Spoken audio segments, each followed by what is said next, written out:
My husband's browser history shattered my heart. I will try to make this as short as possible. It's a lot to unpack, but there is some backstory that's important. We've been married for 9 years and have 2 little kids. Our relationship has had its ups and downs throughout the years, but nothing terrible or that we couldn't pull through, mostly pure exhaustion from hard pregnancies, disconnection and lack of love making because of said difficult pregnancies, and a super difficult infant who didn't sleep for 2 years, bankruptcy, a job he hated. Yeah, it's been a little tough, but we're each other's person, you know. Like, I love this man to the ends of the earth, so when I tell you what I saw on his browser history not only shattered my heart, but I could literally feel parts of my soul dying, so here we go.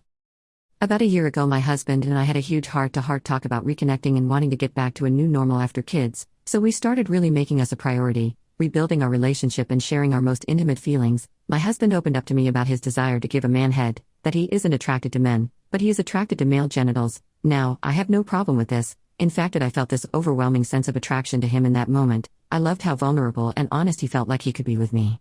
It was special.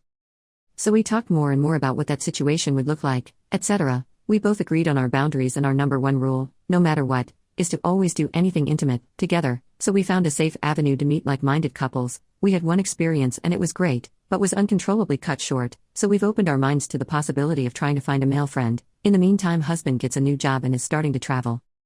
Fast forward 3 months after our last and only experience, and husband gets the news that he will be traveling to Europe for 10 days. The weeks leading up to this trip, he was so distracted with what I thought was travel plans, bookings, ordering things he needed for his trip. I give him grace because he's never been to Europe and I know he's excited. Fast forward to the night before he leaves. We're laying in bed, cuddling, about to love on each other, and out of the blue he asks me, if I met a man in Europe, would you be okay with me doing stuff with him? My heart sank to my stomach, my throat closed up, and all I could squeak out was no. I could tell that he was disappointed in my response, and he said, I don't want you to worry. I just needed to ask, and now I know. I couldn't talk. I just cried myself to sleep. He woke up before me that morning and sent a long apologizing text to me to read when I woke up, telling me not to worry. I said no, and that is that. I just found this whole situation so odd and so random, like what? And then he asks me the night before he leaves. So I tell him that I'm super uncomfortable and I am worried because he's leaving for 10 days and we can't unpack this together the way we need to. He literally leaves like 2 hours later.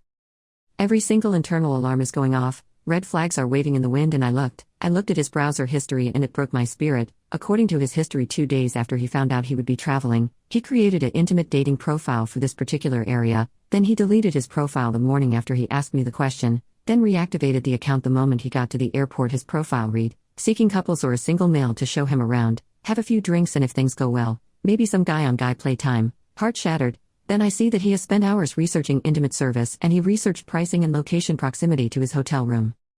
As far as I'm able to tell, nothing happened with anyone from the love-making site, but it wasn't because of his lack of effort. He was trying real hard, but I have very little confidence in saying I doubt something happened as far as an intimate pleasuring service. I've looked at our finances, and if anything did happen, he paid cash or has a card I don't know about. So, I'm just here, staring at our little kids, heartbroken and hiding it from the world. I don't want our marriage to end, but I feel like this is going to be a very painful process, and I just want to be the best mom to our kids, and doing that while mending a broken heart is just the hardest thing I've tried to do. I don't know how to tell him I know. I also know now that he researches these things everywhere he travels and is most likely visiting a strip club twice a month when he's gone. I'll never understand hurting someone you love, even if you think they won't find out. Sigh.